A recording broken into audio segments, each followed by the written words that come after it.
तो आज हम लोग क्लास 12th यूपी बोर्ड के इम्पोर्टेंट दो डेरिवेशंस कर रहे होंगे जिनके एग्जाम्स में आने के लगभग बहुत ही ज्यादा चांसेस होते हैं। ठीक है, तो चलिए ज्यादा देर किए हुए स्टार्ट करते हैं। तो चलिए शुरू करते हैं। पहली डेरिवेशन हमारी जो है उस डेरिवेशन का क्या नाम है?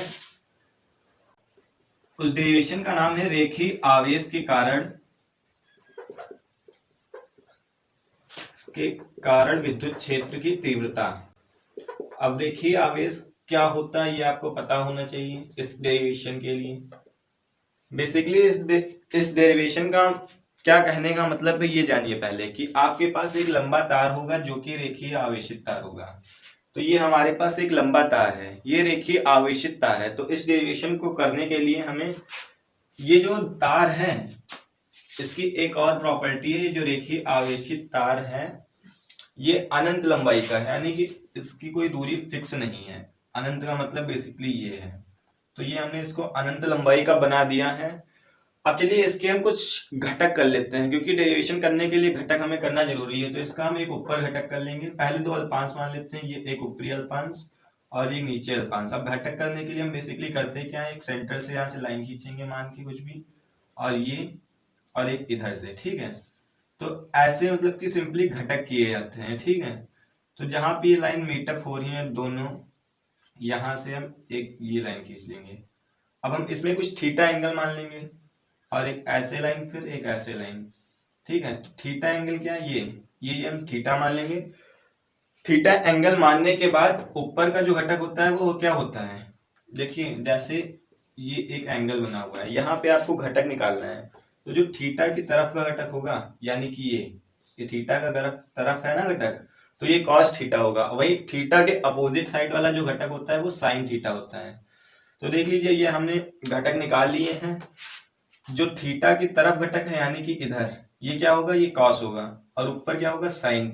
तो साइन थीटा ऊपर नीचे होने के कारण ये कट जाएंगे, ठीक, और इधर कॉस होने के कारण दोनों कॉस जुड़ जाएंगे। तो दो कॉस थीटा है, एक कॉस थीटा और दूसरा कॉस थीटा। तो ये दोनों कॉस थीटा जुड़ के टू कॉस थीटा हो जाएंगे।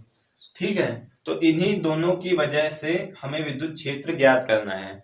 अब देखिए विद्युत क्षेत्र ज्ञात करने के लिए हमें करना क्या है, ये तो अल्पांश हो गए। अब बेसिकली हमें विद्युत क्षेत्र ज्ञात करने के लिए यहाँ पे गॉस की थ्योरम्स अप्लाई करनी पड़ेगी। तो गॉस की थ्योरम्स क्या होती है ये आपको पता होना चाहिए। तो गॉस की जो थ्योरम्स होती है वो क्या होती है, फाई बराबर Q inside upon epsilon not. ये गॉस की थ्योरम होती है, मतलब कि अगर कोई रेखीय आवेशित तार है तो इसके अंदर कितना आवेश होगा ये हमें बताता है फाई, यानी कि गॉस की थ्योरम। तो ये निकालने के लिए गॉस की थ्योरम और दूसरा एक फार्मूला और विद्युत फ्लक्स का हमें पता होना चाहिए, ई ए कॉस थीटा। जब हमें ये दोनों फार्मूला पता होंगे तब हम इस डेरिवेशन को इजी से कर पाएंगे। ठीक है, तो ये दो फार्मूला जो है इस डेरिवेशन में यूज होने वाले हैं। तो इन दोनों फार्मूले को हम साइड में लिखे दे रहे हैं और बनाते हैं फिर इसका डायग्राम की कैसे इसका मेन डायग्राम बनेगा। ये तो बेसिकली था घटक करने वाला डायग्राम, अब जरूरी है इसका मेन डायग्राम। तो चलिए जल्दी से देख लेते हैं इसका मेन डायग्राम। तो देखिए ये इसका डायग्राम बन गया है। इस डायग्राम में ये रेखीय आवेशित एक तार है जो कि अनंत लंबाई का है। ठीक है, हमें इसके लिए विद्युत क्षेत्र की तीव्रता ज्ञात करनी है। तो ये जो हमने कवर करता हुआ सिलेंडर सरफेस यानी कि बेलन का आकार का ये जो सरफेस बनाया है, इस सरफेस का नाम है क्या, इस सरफेस का नाम है गॉसियन सरफेस, यानी कि गॉसियन पृष्ठ।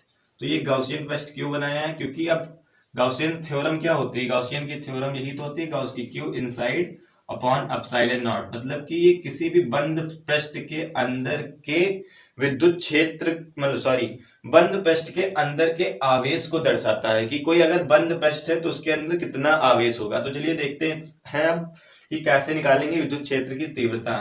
तो हमने ये पृष्ठ बंद कर लिया है। अगर हम इस सतह को यानी कि इस पृष्ठ को अगर ऊपर से देखें तो जो ये वाला भाग है, जैसे कि कोई गोल चीज है, जैसे कि ये सिलेंडर टाइप की चीज है, हम इसके ऊपर से देखें यानी कि, तो ये हमें ऊपर से सरफेस दिखेगा। देखिए ऊपर से सरफेस दिखेगा और इधर से क्या दिखेगा, ये वक्रत भाग यानी कि कर्व भाग इधर से दिखेगा। ठीक है, तो ऐसे ही में इसमें दो भाग निकाल लेंगे। ये जो ऊपर वाला भाग होगा इसे क्या कहेंगे हम, समतल भाग, और ये जो नीचे का ये भाग है ये क्या होगा, वक्रत भाग।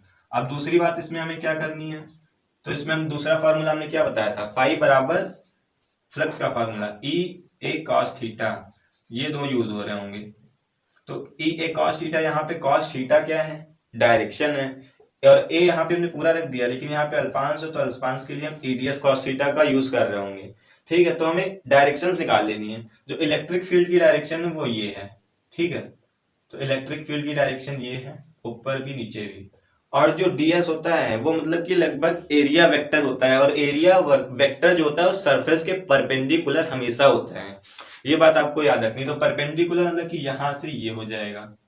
ठीक है, तो ये ds की डायरेक्शन होती है। यहाँ पे एंगल 90 डिग्री का बनना है और दूसरा यहाँ पे परपेंडिकुलर, तो इसके परपेंडिकुलर ये मतलब वक्रित भाग है, तो वक्रित भाग का परपेंडिकुलर क्या, यही तो होगा, यानी इसी की डायरेक्शन में। तो इलेक्ट्रिक फील्ड की डायरेक्शन में ही वक्रित भाग जाएगा, यानी कि इसी डायरेक्शन में कहीं यहाँ पे ds भी होगा। तो हमें यहाँ पे मिल गया ds और e दोनों की डायरेक्शन, और यहाँ भी मिल गई। इन डायरेक्शन से हुआ क्या, हमें cos थीटा की वैल्यू मिल गई, यहाँ पे 90 डिग्री और वहीं यहाँ पे 0 डिग्री। चलिए तो अब स्टार्ट करते हैं। तो पहले इस थ्योरम को करने के लिए हम यहाँ पे लिखेंगे क्या, विद्युत फ्लक्स के नियम से, विद्युत फ्लक्स के नियम से। बाकी का जो लैंग्वेज है तो वो तो इस डायग्राम से बन जाएगी कि इस डायग्राम में हमने क्या क्या माना है, तो हम सीधा डेरिवेशन कर रहे हैं। तो विद्युत फ्लक्स का नियम में बताया फाई बराबर E into D S cos theta. ठीक है, तो अब फाई कितने के लिए होगा, फाई दो के लिए होगा, समतल भाग का फाई और ये वक्रित भाग का फाई। तो फाई कितना होगा, फाई बराबर फाई ऑफ समतल प्लस फाई ऑफ वक्रित भाग। ठीक है, तो दोनों भाग का हमने फाई लिख लिया। तो यहाँ पे phi E D S cos theta, अब समतल भाग में कॉस थीटा की वैल्यू कितनी है, कॉस 90। ठीक, वही वक्रित भाग में कितनी है, ई डी एस कॉस 0 डिग्री। अब कॉस 90 की वैल्यू कितनी होती है, आपको तो पता ही होगी, कॉस 90 की वैल्यू होती है क्या, 0 होती है। ठीक, वही साइन 90 की 1 होती है, और कॉस 0 डिग्री की वैल्यू क्या होती है, 1। ठीक, तो ये वैल्यूज तो आपको पता होगी, तो यहाँ पे वैल्यूज रख देते हैं कॉस थीटा की। तो ई डी एस और 0 की वैल्यू रखेंगे तो 0, और वही ई डी एस इंटू 1। ठीक, तो फाई क्या आ जाएगा टोटल यहाँ से, ई डी एस, ये आ गया। ठीक, अब हमें यहाँ पे क्या करना है, ds की वैल्यू निकालनी है, यानी कि एरिया वेक्टर कितना होगा, पूरा पूरा एरिया कितना होगा। ये ds जो आ रहा है समतल भाग का नहीं आ रहा है, ये वक्रित भाग का। तो इस वक्रित भाग का एरिया कितना होगा। अब ये वक्रित भाग बेलन का वक्र पृष्ठ है, तो बेलन का वक्र पृष्ठ क्या होता है ये आपको पता होना चाहिए। चलिए इतना नोट कर लीजिए, फिर आगे बताते हैं आपको। नोट हो गया, स्क्रीनशॉट ले लीजिए, फिर आगे बढ़ते हैं। तो इतना हो जाने के बाद अब हम देखते हैं कि आगे हमें क्या करना है। तो फाई बराबर ईडीएस आ गया है, हमें ये मिल गया है ई बराबर, नहीं सॉरी, फाई बराबर ईडीएस, फाई बराबर ईडीएस। अब ये ds हमें अल्पांश के कारण विद्युत क्षेत्र की तीव्रता पता है, और हमें निकालनी किस लिए, हमें पूरी की निकालनी है। तो हमें अल्पांश यानी कि यहाँ कहीं, ये हमने अल्पांश माने यहीं से तो डायरेक्शन ली है, तो हमें इतना एरिया पता है, वो हमें निकालना है वक्र भाग, यानी कि इस पूरे भाग का क्या एरिया कितना होगा। तो वक्र भाग का एरिया क्या होता है, वक्र पृष्ठ क्षेत्रफल किसका, वो भी बेलन का। तो यहाँ पे बेलन भी लिख लेते हैं, कहाँ आप ऐड कर लीजिए, वो होता है 2 पाई आर एल। तो इसके लिए हम क्या कर देंगे, पूरे के लिए हमेशा इंटीग्रेशन कर देते हैं। तो ई और ds का इंटीग्रेशन, तो ई जो है वो एक कांस्टेंट क्वांटिटी है, तो ई आ जाएगी बाहर, ई आ गई बाहर, और ds का इंटीग्रेशन, तो जो ds का इंटीग्रेशन है वो यही होगा, इसका वक्र पृष्ठ, यानी 2 पाई आर एल। तो ds की जगह पे आ जाएगा 2 पाई आर एल, इसको हम नाम दे देंगे इक्वेशन 1। तो ये इक्वेशन 1 बन गई। हमने बोला था कि दो फॉर्मूलेस का यूज कर रहे होंगे, तो इस फॉर्मूले का हमने यूज कर लिया। अब हम करेंगे गॉस की थ्योरम का यूज। तो हम यहाँ लिखेंगे गॉस के नियम से, गॉस के नियम से। तो गॉस का नियम क्या है आपको पता ही है, फाई बराबर Q inside upon epsilon not. अब यहाँ पे मेन दिक्कत क्या होगी कि क्यू इनसाइड कितना है, हमें पता है कि इसका और इसका पूरे का मिला के, लेकिन हमें चाहिए केवल वक्र पृष्ठ का क्यू यानी आवेश। तो वक्र पृष्ठ का आवेश कितना होगा हमें बेसिकली तो पता होता है। तो इसके लिए एक टॉपिक है 12th क्लास का, रेखीय आवेश घनत्व। क्या है, रेखीय आवेश घनत्व। रेखीय आवेश घनत्व को हम लिखते हैं लैम्डा से, और वो होता क्या है, आवेश अपॉन लंबाई, यानी कि Q अपॉन L। तो जब हम यहां से निकालेंगे Q की वैल्यू, तो Q इनसाइड की वैल्यू में मिल जाएगी। तो यहाँ से Q की वैल्यू क्या आ रही होगी, लैम्डा इंटू L। तो ये Q की वैल्यू है, ये हम यहाँ रख रहे होंगे इस इक्वेशन में। तो Q बराबर lambda into L upon epsilon naught. तो ये दूसरी इक्वेशन बन गई। अब हमें करना क्या, दोनों इक्वेशंस की कंपेयरमेंट, यानी कि दोनों की तुलना कर देनी है।